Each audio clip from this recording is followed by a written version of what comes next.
You walk down a street in a historic center. Stone, proportion, silence between one column and the next. Something inside you loosens. You don't know why. You haven't asked yourself. It simply happens. Then you walk through a peripheral quarter, raw concrete, identical windows, no center, no point on which the eye can rest, and you feel something contract, a small, nameless dread. The question is simple: why? It is not nostalgia. It is not snobbery.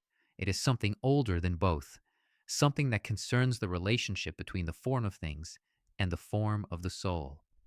Cities are not neutral containers, they are messages, and certain messages wound. I am working on a series of texts on themes that have occupied me for some time, themes concerning the way we live, the way we inhabit the world, and today I want to speak to you about one of them. There is one indicator that never lies: what a people does at the edge of the road, what it drops and retrieves or does not retrieve, what it chooses to repair or chooses to ignore. There its soul lies exposed. A city with broken pavements is not merely a city with disordered accounts. It is a city in which someone has ceased to believe that form matters, that the eyes of others deserve care, that the common space is still mine, yours, ours. The reverse holds equally. Walk through the center of Bologna, beneath the porticos, 800 years of arches sheltering you from the rain, built by those who did not know you, for you. There is a gesture of civilization inside them that words cannot reach. The beauty of a people's soul is visible there too, in how it treats what belongs to no one personally and yet belongs to everyone. Leon Battista Alberti, in the 15th century, wrote that the beautiful city is the one that educates those who inhabit it. What does that mean? That the form of the environment enters within, that a piazza with a center, a fountain, a church, a public palace that serves as its fulcrum, says something to the man who crosses it. It tells him that an order exists, that there is a high and a low, that there is something toward which to orient oneself. Think of Piazza Navona in Rome.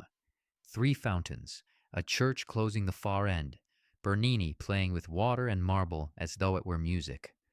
You enter that piazza and you know where you are. You know that you are small in relation to something, and it is good to know it. It is a liberation. Think of Salzburg. The streets converge upon the cathedral. It is not accidental.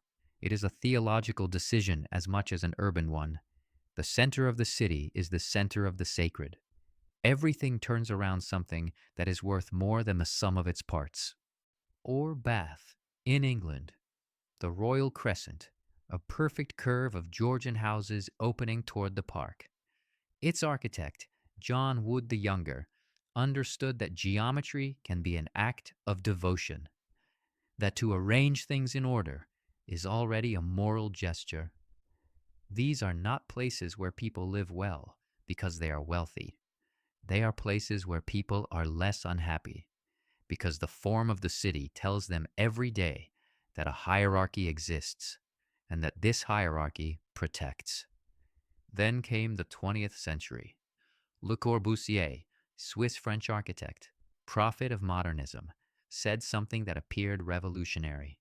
The house is a machine for living in.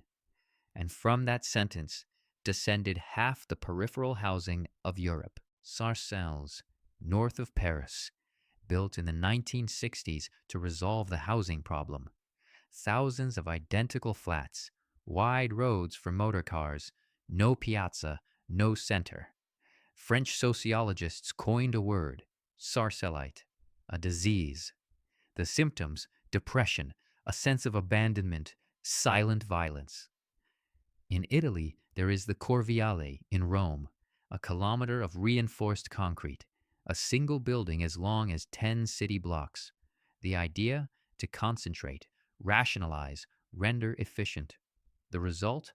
A place where identity takes no root, where the sense of the boundary between mine and yours dissolves because nothing marks it.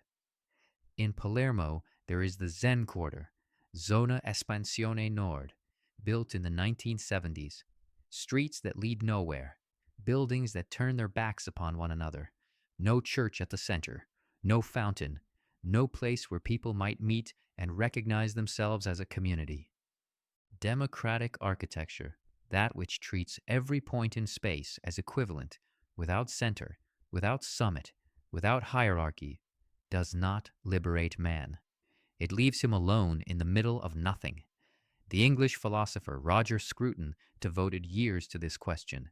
He held that ugly architecture is not merely aesthetically disagreeable, it is a form of silent violence, because the environment in which you grow up shapes your capacity to imagine the world.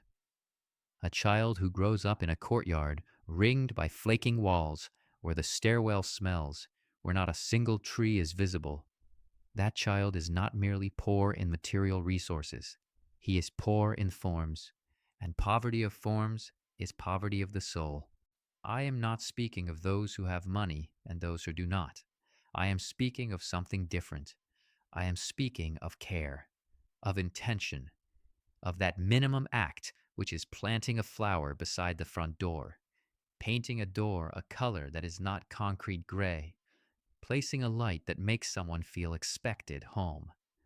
Those who grow up amid ugliness learn that ugliness is normal. They learn there is nothing worth preserving. They learn to stop noticing. And when one ceases to notice ugliness, one ceases also to notice beauty. The two things go together.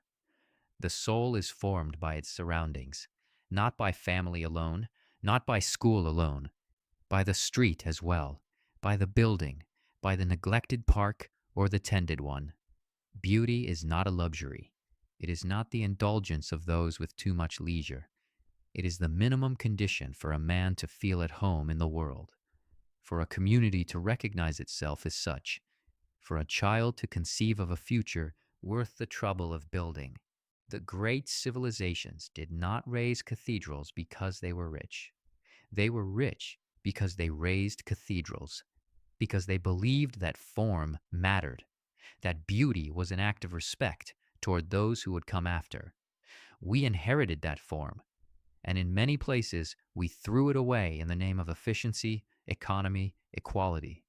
We built quarters where everyone is equal in insignificance.